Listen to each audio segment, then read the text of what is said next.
Voilà, c'est reparti pour l'after. Nous sommes ensemble pendant une quarantaine de minutes encore. Il est 23h20 et on terminera l'émission à minuit. On va parler maintenant des transferts qui sont faits par vous au 32-16, les auditeurs de l'after. On va accueillir Mathieu qui était avec nous, qui se transforme en directeur sportif de Monaco. Salut Mathieu.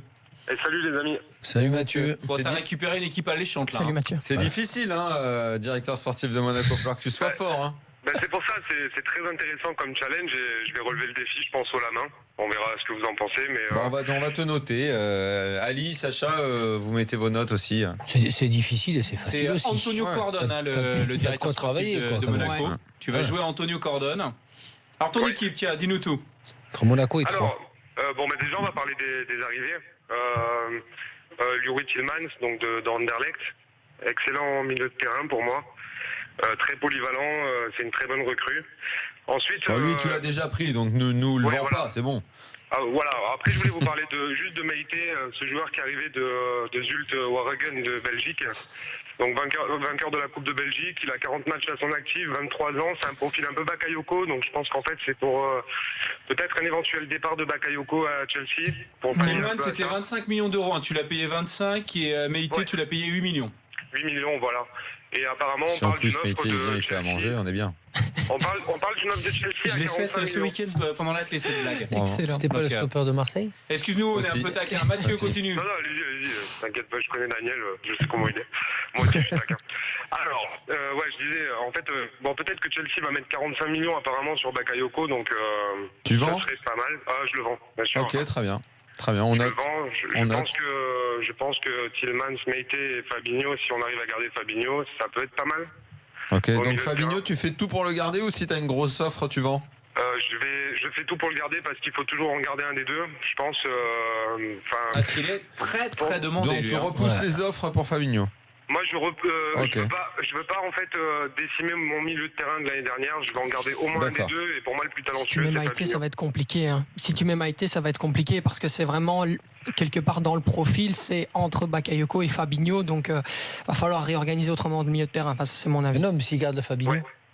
Mais justement, je pense Fabinho qu'il y a Maïté. Oui, mais dans Maïté entre guillemets, je veux dire, le profil de Maïté, il y a beaucoup de similarités avec Fabinho. Plus Fabinho que Bakayoko. Ouais. Mais il a le niveau déjà, ton joueur là, belge, pour immédiatement devenir un titulaire et tout. Il a ce qu'on appelle des fulgurances dans un match. D'ailleurs, on en parlera tout comme Youri Tillmans, mais sur 90 minutes.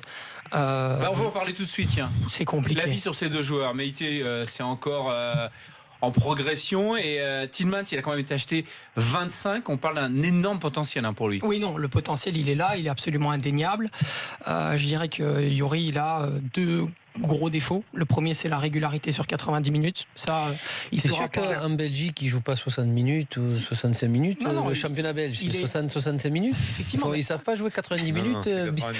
Avec le rythme. Mais c'est justement, c'est intéressant, tu remarques quelque part, parce que dans le rythme de jeu tel qu'il va être imposé par l'AS Monaco, il va être perdu au début, Youri. Ça va être compliqué, il va travailler, il va pas directement commencer titulaire. Et Maïté, lui, il va être largué carrément, parce que c'est vraiment un fossé, quoi. Je veux dire, en termes d'entraînement, l'entraînement de Frankie Dury et celui de Leonardo Jardim, c'est vraiment deux planètes différentes. Il faut quand même à un moment donné ils viennent aussi pour apprendre les choses. Ils vont apprendre.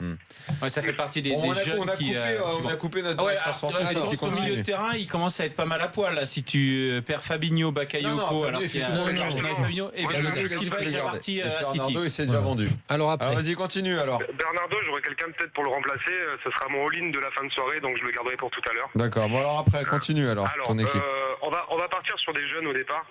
Pour moi, Issa Diop de Toulouse, défenseur central de 18 ans, qui est très bon cette saison.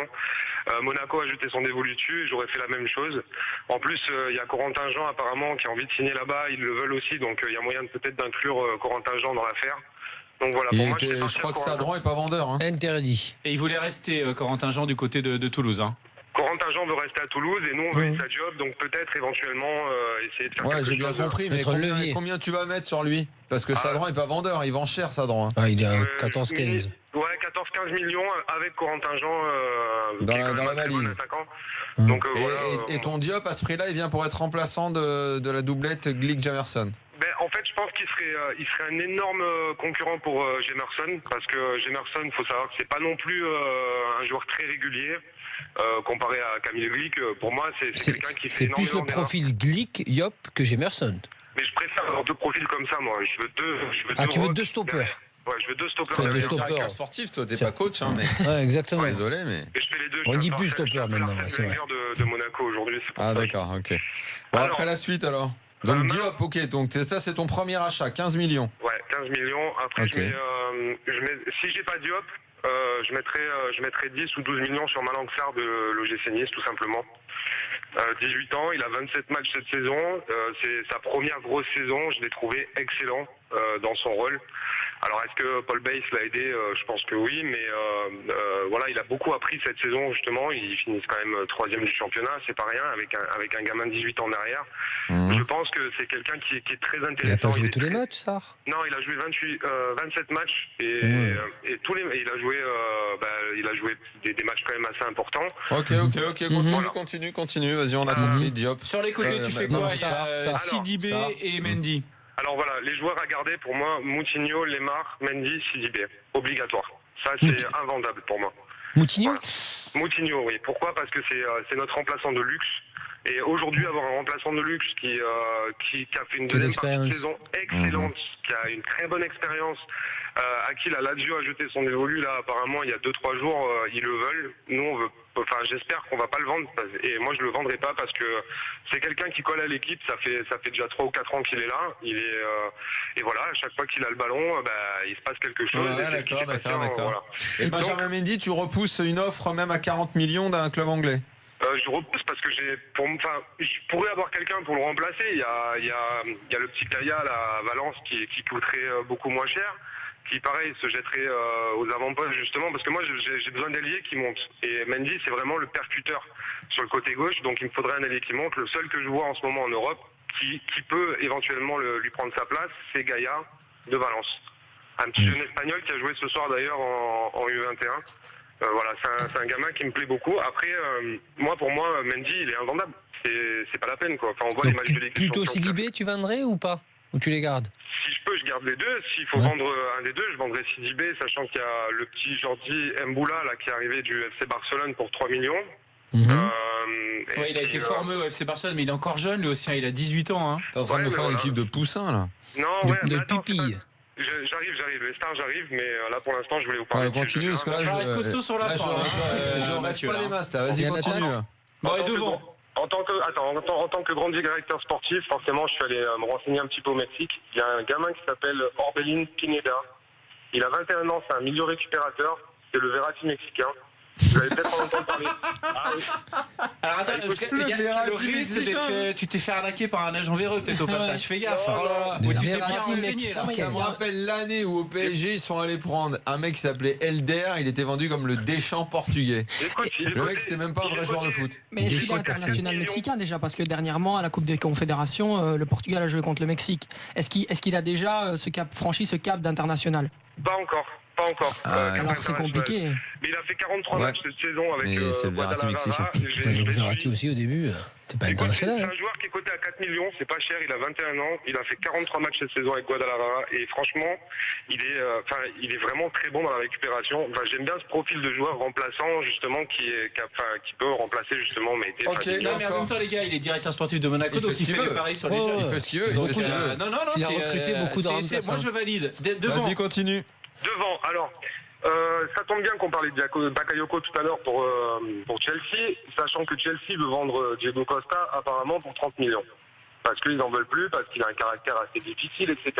Moi, j'inclurais le transfert de Bakayoko pour récupérer Costa. Pourquoi? Parce que c'est un attaquant qui est Costa à Monaco? Ouh, Ah, c'est on est pas plusieurs fait à pour faire la lui. grimace, là. Avec Falcao. Écoute, non, pas avec Falcao. Enfin, Ah. Ah mais voilà. Falcao, il a prolongé. Écoute, il a prolongé, il a même baissé son salaire de moitié, j'en suis content. Moi, quand je vois un Costa à 30 millions, à 28 ans, je me jette dessus. Je pense pas à... Et tu je mets pense dehors pas- Falcao?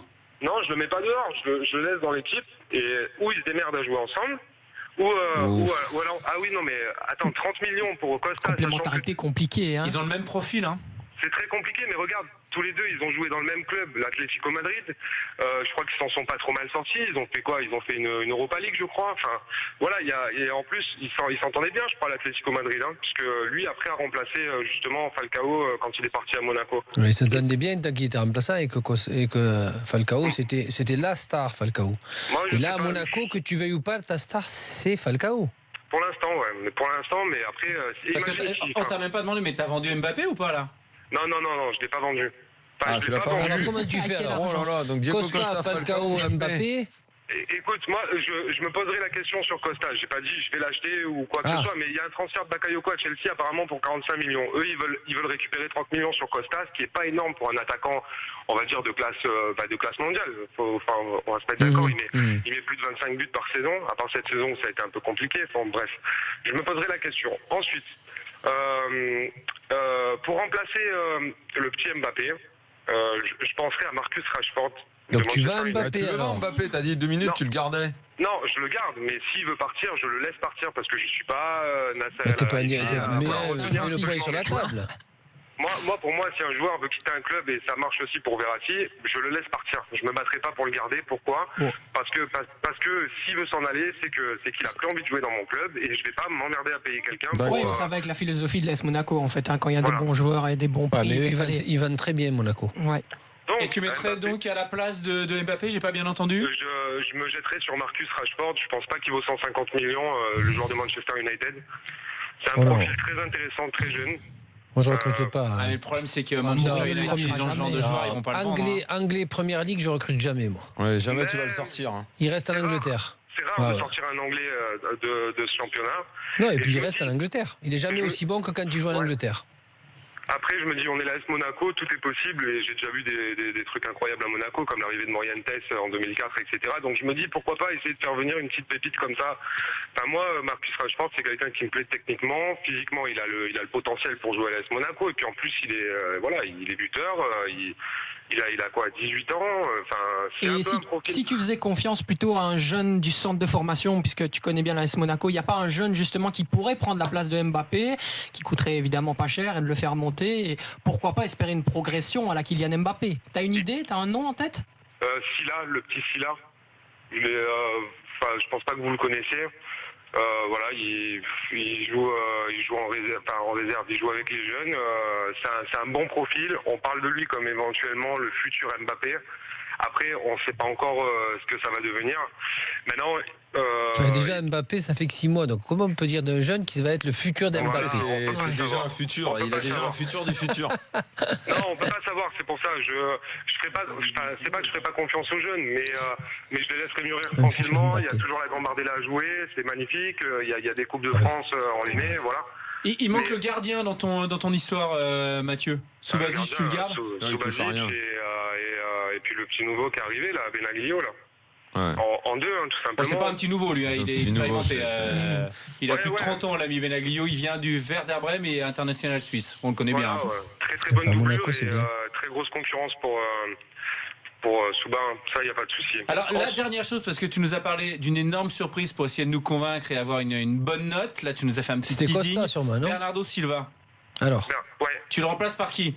Ah, Bernardo Silva. Alors moi, je fais. C'est ta je conclusion, donc là, tu mets tout. fais- Ouais, je mets tout. Je fais un all-in énorme et on l'a vendu quoi, 80, 70, quelque chose comme ça. James Rodriguez. Non, je mets la même somme sur Ousmane Dembélé. Non, c'était 50, Bernardo Silva, de mémoire. 50, je mets 80 sur Ousmane Dembélé. Et s'il faut mettre plus, je suis capable de mettre plus. Pourquoi? Parce que si Ousmane Dembélé vient à Monaco, ça veut dire qu'Mbappé va rester à Monaco une saison de plus, certainement, parce qu'ils ont tous les deux la Coupe du Monde à jouer. Et je me dis que si lui vient à Monaco, avec ce que j'ai vu en équipe de France dans le dernier Moi, match, je vois pas comment tu peux aller le récupérer. Il est à Dortmund, il y a un public de dingue. Il est dans un club, je le vois pas revenir en France à Monaco, moi. hein. Par Il a contre, pas dans le été- même profil, il y a le petit Bertrand Traoré du côté de l'Ajax Amsterdam qui pourrait être intéressant, qui est Il est dans un bon. prix relativement. Lyon le voulait, hein. Ouais. convoité par Lyon, ouais. C'est Ah, mais compliqué, c'est pas le même style profil. Il aime bien rester plus axial. Plus dans il se déplace beaucoup moins feu follet. C'est beaucoup plus un meneur de jeu à l'ancienne qui garde beaucoup plus le ballon dans les pieds, qui aime bien le ballon dans les pieds. Et ça, c'est bizarre. Mathieu, le verdict Ousmane Dembélé, c'est mon verdict. Moi, je me dis que si on arrive à recruter un milieu droit comme ça, c'est qu'on a une notoriété en Europe et qu'on est capable de faire ce qu'on veut et de garder les joueurs qu'on veut, c'est-à-dire Kylian Mbappé, etc. Bon, ton verdict, nous l'apprécions, Mathieu, mais le vrai verdict, il arrive maintenant avec les notes des experts de l'after. Allez, on va commencer par le professeur. Écoute, Monsieur Riolo. Moi, franchement, je m'en veux pas, hein, mais je suis assez déçu. Je comprends pas trop ton business là. Derrière, 15 millions sur Diop, moyen. Malangsar, encore moins. Tu peux pas, c'est pas mieux que ce que t'as. C'est pas du niveau de ce que vous voulez faire. Même Ragui. Non, là, vraiment, là, c'est pas bon. Ça me plaît pas. Mais je garde ce que j'ai, Daniel. Je garde ce que j'ai, c'est-à-dire que non, mais tu gardes ce que t'as, mais 15 millions là-dessus. Voilà. Il y a plein de choses qui me choquent. Tes choix offensifs, là, d'aller tenter une association. Diego Costa, Falcao, Mbappé. Mbappé, on sait pas trop. Rashford, c'est injouable. Je prends pas tout le monde, hein. Et le pire, non mais j'ai bien compris, mais bon, le pire du tout là, ça a été dur à entendre à la fin, c'est que tu as perdu Bernardo Silva et tu penses que c'est une bonne idée de le remplacer par Dembélé, alors que ça n'a rien à voir. Le jeu en 4-4-2 qu'a fait Monaco, après tu me diras qu'ils peuvent jouer autrement, ça je serai obligé de l'admettre, mais c'est que tu avais deux meneurs sur les côtés, tu avais deux meneurs de jeu, un système dans lequel tu as joué toi en plus Ali à une époque à Bordeaux. Et Bernardo Silva était un meneur de jeu. Dembélé n'est pas du tout ça, c'est un joueur qui va percuter, qui va te prendre la profondeur, qui va aller sur le côté, mais ça n'a rien à voir. Et Bernardo Silva, tu ne peux pas le remplacer par Dembélé. Si tu m'avais dit, j'en sais rien, comme ça, un profil à la Juan Mata, Manchester United, Silva, tu vois, ça c'est pas mal. Alors, Silva de City. David Silva, évidemment, là, on atteint le sommet, mais je pense pas qu'ils vont le filer en échange. Daniel, ta note, vas-y. Je peux pas mettre plus de 6. J'ai été assez déçu globalement. Oh, c'est dur. Sacha, je vais te donner mon vote ce soir. Parce qu'on a le droit à 3 votes pour les directeurs sportifs, comme notre invité. Est-ce que tu es gentil? Je vais te oui, mais je suis comme ça, moi. C'est Jérôme Thomas qui m'a obligé dans l'oreillette, qui m'a menacé. Merci, Jérôme. Ma note, elle est assez proche de celle de Daniel. Je dirais 6,5 pour être vraiment sympa. Mais effectivement, il y a certaines incohérences et surtout certains joueurs qui sont absolument, à l'heure actuelle, indéboulonnable. Ousmane Dembélé, c'est impossible de le faire bouger. Le seul club qui pourrait le faire, c'est le FC Barcelone, avec cette puissance de frappe et évidemment la puissance d'une manière générale du FC Barcelone. Donc j'aurais plus tendance à penser de faire des coups très intelligents. La direction sportive de l'AS Monaco a toujours été très très très fine. Il faut essayer de regarder les marchés, quels sont les profils. L'âge aussi, c'est très important. Il faut savoir, par exemple, l'AS Monaco, je pense s'inspirer aussi un petit peu de ce qui se fait du côté de Leipzig, de 17 à 21 ans. On ne recrute plus. Le Pignetta, par exemple, c'était peut-être un recrutement malin parce que c'est un joueur qu'on connaît pas. Pardon ? Pignetta. Le Verratti mexicain. Ça, effectivement, c'est un joueur qui peut être intéressant. C'est un recrutement à la Monaco, c'était pas évident pour Mathieu. C'est un très bon. C'est comme Jakob Poulsen d'ailleurs, où tu disais justement au Red Bull. Ouais. C'est un très bon recrutement, effectivement. Ouais. Après, donc toi, ta note, c'est 6,5. Ali, le prince Ali. En fait, tu n'as pas innové. En fait, j'attendais de toi que tu innoves et que tu prennes vraiment des risques, tout en suivant un petit peu la culture des dirigeants russes. Tu es directeur sportif, c'est bien, mais tu as quand même les Russes qui sont derrière. Donc déjà, oui, quand tu parles de Dembélé, c'est bien, mais ils achèteront jamais cher, on le sait. Ils vendent cher, mais ils achètent pas plus que 25. Ouais, ils ne remettent pas les 50 que tu récupères. Non, jamais de la vie, même s'il y a un Mbappé qui traîne quelque part. Ça, c'est une chose. Après, tu sais à peu près qui part, qui vient, et t'as pas vraiment cherché poste par poste dans la façon dont Jardim va continuer à jouer, puisque ça marche bien. C'est surtout ça. Quand tu me cherches Diop, tu sais qu'il y a Touré. Tu as aussi des défenseurs jeunes qui prennent un petit peu la place. C'est surtout, tu as Bakayoko, oui, une vente, oui, mais pas chercher de chez Chelsea. Tu encaisses l'argent de Bakayoko, et là, tu aurais dû me trouver 2 super joueurs à 20 millions. Que ça soit au milieu, que ça soit d'autres joueurs, et là, tu aurais pu récupérer des très bons jeunes comme Monaco font, mais à 20 millions d'euros, tu as de quoi vraiment acheter. Et c'est là que t'as peut-être pas trouvé cette solution de ça. Et encore plus en attaque, tu m'as embrouillé la tête avec Costa, Falcao, Mbappé, que en me mettant Costa, je crois qu'il a embrouillé bagarre au bout d'un mois, t'as plus d'attaque du tout. Jardim, il prend les bagages, il rentre à Madère, et là, ça y est, tu es en train de tuer parce que les caractères sont importants suivant ce que tu recrutes. Mais je reste. Complet, moi, ce Costa, je maintiens. Mais 30 millions pour Costa, c'est intéressant, bien sûr, mais peut-être pas à Monaco. Ta note, Ali? 6, je reste sur 6. Bon, on est légèrement au-dessus des 6. Mathieu, merci beaucoup. C'est vrai qu'on n'a pas tous partagé tes choix, mais tu as eu de l'enthousiasme et tu as vraiment bossé ton truc. Donc, on te remercie. C'est difficile. Et moi, je pense que Monaco, c'était un des plus difficiles parce qu'ils sont quand même spécialistes d'aller chercher les joueurs qu'on ne connaît pas ou qu'on connaît très peu. Donc, c'était compliqué pour toi, Mathieu. Mais bon, voilà. Merci à toi. À bientôt. Salut. Ciao, Mathieu. Salut. Ciao Mathieu. Bon, on va continuer le petit jeu du directeur sportif dans quelques instants et on va passer au Football Club de Nantes Atlantique c'est plus facile avec à recruter. son nouveau coach, Monsieur Ranieri.